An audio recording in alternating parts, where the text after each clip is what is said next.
Price Lord இயேசுவின் நாமத்தினாலே இன்றைக்கும் உங்களை கர்த்தருடைய வசனத்தை தியானிக்கும்படி இந்த டெய்லி மன்னாக்குள்ளாக அன்போடு வரவேற்கிறேன். சங்கீதம் 119 105வது வசனத்தை நாம் வாசித்து தியானிக்க போகிறோம். உம்முடைய வசனம் என் கால்களுக்கு தீபமும் என் பாதைக்கு வெளிச்சமாய் இருக்கிறது. சங்கீதக்காரனாகிய தாவீது எப்பொழுதுமே கர்த்தருடைய வசனத்துக்கு மிக முக்கியத்துவத்தை கொடுக்கிற ஒரு மனுஷன். அதனால தான் தேவன் அந்த மனுஷனை ஆசீர்வதித்தார். நித்தியமான கிருபையினால கர்த்தர் தாவீதை நிரப்பினார்.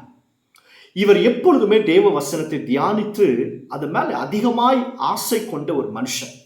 அதனாலதான் அவர் சொல்றார் பாருங்க, உங்க வசனம் என் காலுக்கு தீபமும் என் பாதைக்கு வெளிச்சமா இருக்கிறது என்பதாக அவர் குறிப்பிடுகிறார். இந்த கர்த்தருடைய வசனம் தீபமா இருக்கும், நம்ம வாழ்க்கைக்கு வெளிச்சமா இருக்கும்.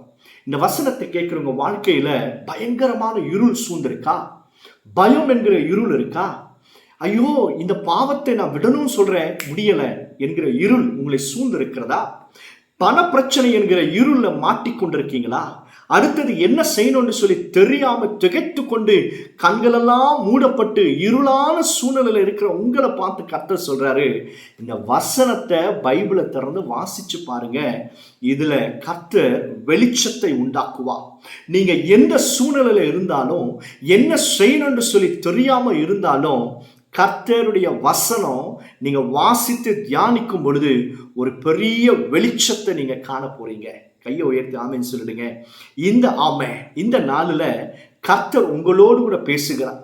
நீங்க எத்தனை நாள் வேதத்தை வாசிக்காம நீங்க ஓடிக்கொண்டிருக்கீங்க. இன்றைக்கு நின்று கொஞ்ச நேரம் உட்கார்ந்து தேவனுடைய சன்னிதானத்துல இந்த கர்த்தருடைய வசனத்தை தியானிக்க ஆரம்பிங்க. வாசித்து தியானிக்க ஆரம்பிங்க. இந்த வசனத்துல உங்கள் பிரச்சனைகளுக்கு ஒரு முடிவு உண்டு. இந்த வசனத்திற்குள்ளாக உங்களுக்கு ஆறுதல் உண்டு, பலன் உண்டு. அடுத்தது என்ன செய்யணும் என்கிற தீர்வை இந்த வசனத்தின் மூலமாக கர்த்தர் கொடுப்பா. இந்த வசனத்தை கர்த்தர் நிச்சயமாய் மகிமைப்படுத்துவா. இன்றைக்கு நீங்க அங்க எங்க ஓடாம, எங்க எனக்கு உதவி கிடைக்கும் சொல்லி ஓடாம கொஞ்சம் தேவ சமூகத்துல நின்று தரித்திருந்து இந்த கர்த்தருடைய வசனத்தை நீங்க வாசித்து தியானிக்க பாருங்க. எல்லா இருளும் உங்களை விட்டு விலகுவதை நீங்க காண போறீங்க. எல்லா பிரச்சனைகளுக்கும் ஒரு முடிவை கர்த்தர் கொண்டு வர போகிறார். எப்போ தெரியுமா? இந்த வசனத்தை தியானித்து கர்த்தர் இந்த வசனத்தின் மூலமாய் உங்களோடு பேசுகிற பிரகாரமாய் செஞ்சு பாருங்க.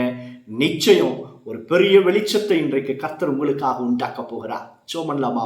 பரலோக பிதாவே, இந்த வசனத்தை கேட்கிற நம்முடைய பிள்ளைகளை ஆசீர்வதியும், பலப்படுத்துங்க, தேவைகளை சந்திங்க. வசனத்தை வாசிப்பது மட்டுமல்ல, தியானிக்கவும் இதன்படியாய் நாங்கள் நடக்கவும் எங்களுக்கு கிருபை கொடுங்க ஐயா. ஒவ்வொரு பிள்ளைகளையும் ஆசீர்வதித்து பலப்படுத்தும். இயேசுவின் நாமத்தினால என்றைக்கு இப்பொழுது ஒரு வெளிச்சம் உண்டாகட்டும். இயேசு மூலம் ஜெபிக்கிறோம் பிதாவே. ஆமென், ஆமென். God bless you. Have a wonderful day.